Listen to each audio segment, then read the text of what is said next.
Assalamualaikum dan salam sejahtera. Saya bersama rakan yang lain merupakan pelajar tahun 2 bagi program Sarjana Muda Pengurusan Pengajian Polisi ingin membentangkan tugasan berkumpulan bagi subjek POL 3323 Kaedah Penyelidikan Sains Sosial yang bertajuk Tahap Kesedaran Amalan Kita Semula dalam kalangan pelajar Universiti Malaysia Terengganu yang diajar oleh pensyarah Dr. Latifah binti Abdul Ghani.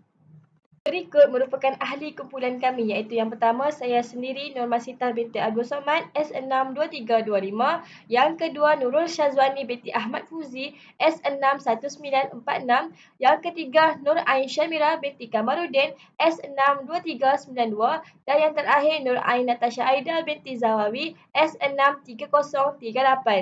Pengenalan kita semula merupakan satu proses yang menggunakan kaedah mengumpul, memproses dan mengenal semula bahan-bahan yang dianggap tidak lagi bernilai. Seterusnya, sampah salah atau sisa percaya didefinisikan sebagai suatu bahan atau sumber yang tidak lagi digunakan kerana tidak mempunyai nilai ekonomi sebelum ia melalui proses akhir.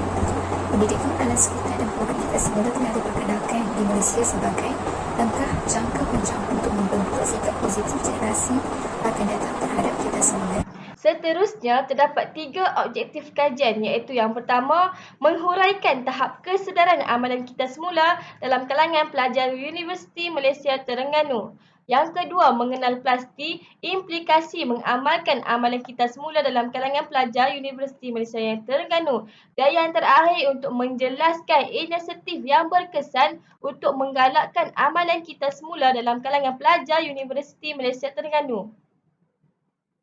Metodologi kajian, kumpulan kami telah menggunakan kaedah kuantitatif yang terdiri daripada pensampalan kajian, instrumen kajian, profil demografi, tahap kesedaran mengamalkan amalan kita semula dalam kalangan pelajar UMT, implikasi mengamalkan amalan kita semula dalam kalangan pelajar UMT dan inisiatif yang berkesan dalam menggalakkan amalan kita semula dalam kalangan pelajar UMT. Bagi populasi dan persampalan kajian yang dijalankan ini adalah menggunakan kaedah kuantitatif. Data dalam kajian ini diambil daripada pelajar Universiti Malaysia Terengganu UMT. Tujuan kajian ini dilaksanakan untuk mengetahui berkaitan tahap kesedaran. Kajian ini dijalankan terhadap 41 orang pelajar dengan menggunakan borang soal selidik yang digunakan secara dalam talian. Ini akan memudahkan pengkaji mendapatkan data atau maklumat daripada responden. Seterusnya ialah instrumen kajian.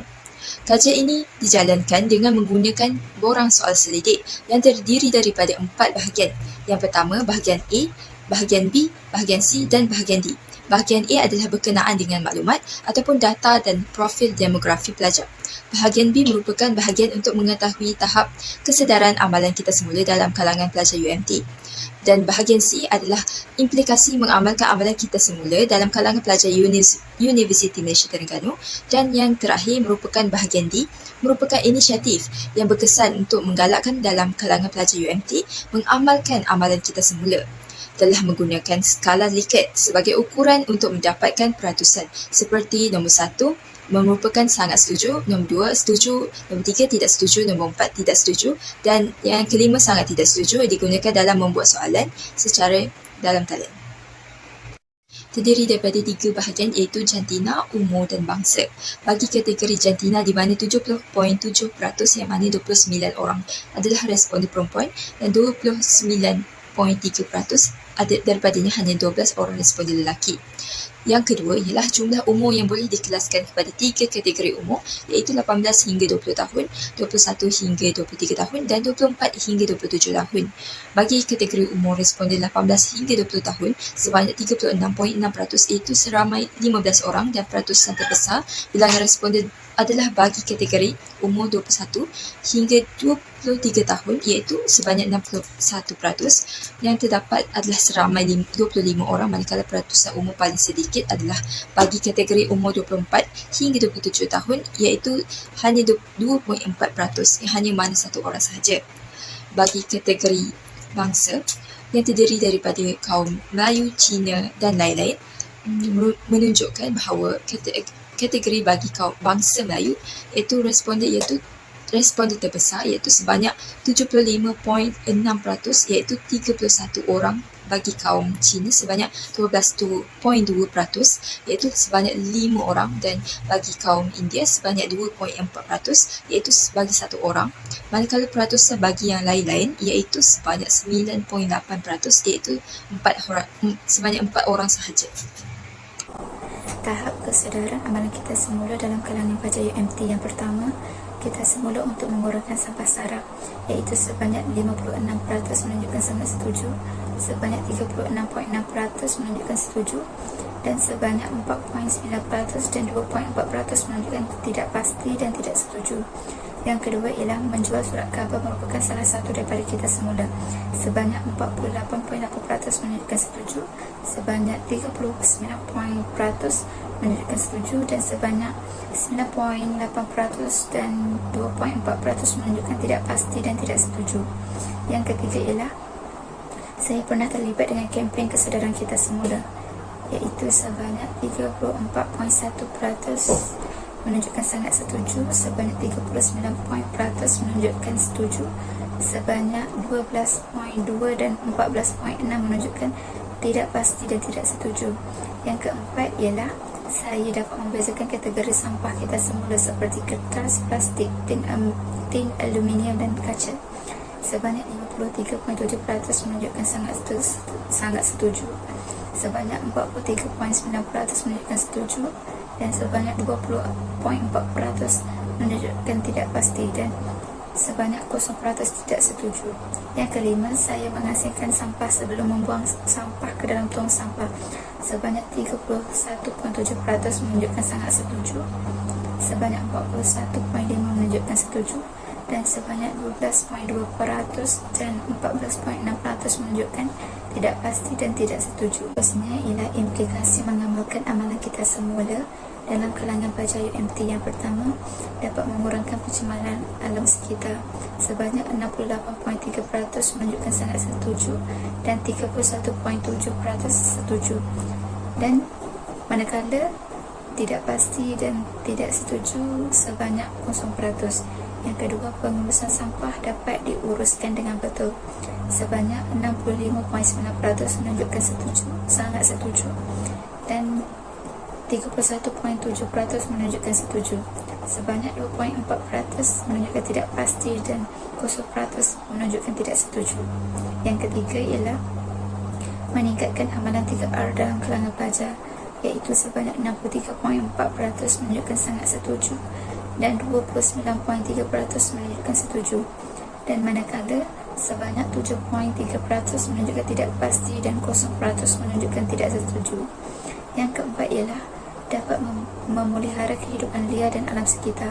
Sebanyak 68.3% menunjukkan sangat setuju dan 24.4% menunjukkan setuju, dan manakala 7.3% menunjukkan tidak pasti dan 0% menunjukkan tidak setuju. Yang kelima ialah mengurangkan kos pelupusan sampah. Sebanyak 61% menunjukkan sangat setuju dan 31.7% menunjukkan setuju, dan manakala sebanyak 7.3% menunjukkan tidak pasti dan sebanyak 0% menunjukkan tidak setuju. Inisiatif amalan kita semula yang berkesan untuk menggalakkan dalam kalangan pelajar UMT, Universiti Malaysia Terengganu mengamalkan amalan kita semula. Yang pertama ialah mempergiatkan kempen mengenai amalan kita semula sebanyak 65.9% bersamaan dengan 27 orang responden yang sangat bersetuju dengan inisiatif yang telah dikemukakan. Yang bersetuju sahaja dengan penyataan ini sebanyak 26.8% bersamaan dengan 11 orang responden, yang memilih tidak pasti sebanyak 4.9% bersamaan dengan 2 orang responden. 0% bagi tidak bersetuju tiada responden. Di sini dapat dilihat bahawa yang paling tinggi peratusan merupakan sangat setuju dengan mempergiatkan kempen mengenai amalan kita semula dalam kalangan pelajar. Hal ini menunjukkan bahawa dalam kalangan pelajar UMT mempunyai tahap pengetahuan mengenai amalan kita semula. Kempen amalan kita semula perlu dipergiatkan lagi untuk memupukkan atau mendedahkan pelajar akan kelebihan jika mengamalkan amalan kita semula.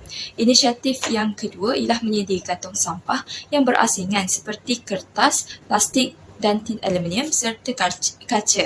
Untuk kegunaan dalam kalangan pelajar yang sangat bersetuju dengan kenyataan ini sebanyak 65.9% bersamaan dengan 27 orang responden yang memilih setuju. Yang memilih sangat setuju dengan pernyataan ini sebanyak 29.3% bersamaan dengan 12 orang responden yang memilih tidak pasti dengan kenyataan ini sebanyak 2.4% bersamaan dengan satu orang responden sahaja bagi tidak setuju. Dan hal ini menunjukkan bahawa paling tinggi peratusan merupakan sangat setuju dengan inisiatif ini. Penyediaan tong sampah mengikut kategori ini sangat digalakkan supaya pelajar dapat mengamalkan sebelum membuang sampah. Terlebih dahulu mengasingkan kategori sampah tersebut untuk memudahkan pihak yang menguruskan sampah. Inisiatif yang ketiga ialah mempertingkatkan pendidikan alam sekitar, terutamanya mengenai amalan kita semula dalam kalangan pelajar. Sebanyak 56.1% bersamaan dengan 23 orang responden yang sangat setuju yang memilih setuju dengan pernyataan ini sebanyak 39% bersamaan dengan 16 orang responden yang memilih tidak pasti dan tidak bersetuju sebanyak 2.4% bersamaan dengan satu orang responden. Hal ini menunjukkan yang paling tinggi peratusannya ialah sangat setuju dengan inisiatif tersebut kerana perlu adanya subjek ini dalam pembelajaran ini walaupun pada peringkat universiti kerana dapat mempertingkatkan lagi pengetahuan para pelajar untuk mencintai alam sekitar. Inisiatif yang keempat adalah kelab pecinta alam sekitar sebanyak 58.5% bersamaan dengan 24 responden memilih sangat bersetuju dengan inisiatif tersebut. Sebanyak 39% bersamaan dengan 16 orang responden yang telah memilih setuju dengan langkah yang dikemukakan di atas. Bagi yang memilih tidak pasti bagi pernyataan di atas, sebanyak 2.4% bersamaan dengan satu orang responden serta tidak setuju sebanyak 0% tidak memiliki responden. Menunjukkan peratusan yang tinggi mengenai sangat setuju dengan mengenai inisiatif ini, terutamanya dalam kalangan pelajar universiti, amat digalakkan untuk menubuhkan kelab pencinta alam sekitar untuk memberikan inspirasi kepada pelajar yang lain untuk menyertai kelab ini supaya dapat didedahkan program mengenai alam sekitar, contohnya program amalan kita semula dalam kalangan pelajar. Inisiatif yang terakhir ialah pihak universiti mengambil tindakan yang sewajarnya bagi pelajar yang tidak menguruskan sampah dengan betul. Sebanyak 63.4% bersamaan dengan 26 responden telah memilih sangat bersetuju dengan pernyataan di atas. Bagi 24.4% bersamaan dengan 10 orang yang telah memilih setuju dengan pernyataan di atas. Sebanyak 7.3% bersamaan dengan 3 orang responden yang telah memilih tidak pasti dengan kenyataan yang diberikan. Sebanyak 4.9% bersamaan dengan 2 orang responden yang telah memilih tidak setuju dengan pernyataan ini. Peratusan yang paling tinggi merupakan sangat setuju dalam kalangan pelajar UMT. Pihak Universiti Malaysia mengambil tindakan yang sewajarnya bagi pelajar yang tidak menguruskan sampah dengan betul, seperti mengenakan denda berbentuk bayaran atau wang kepada pelajar yang tidak mengikut kategori pembuangan sampah yang betul. Kesimpulannya, pengetahuan kitar semula perlulah sentiasa dicari supaya kita dapat sentiasa memperbaiki amalan kitar semula. Aktiviti kitar semula dilakukan secara berterusan boleh mewujudkan pelbagai kesan yang positif yang berlaku secara meluas. Jadi, pelbagai aktiviti kitar semula dapat dilakukan bukan sahaja kepada aktiviti gotong royong semata-mata. Sebaliknya, aktiviti yang melibatkan pengurusan dan proses secara teratur serta sistematik.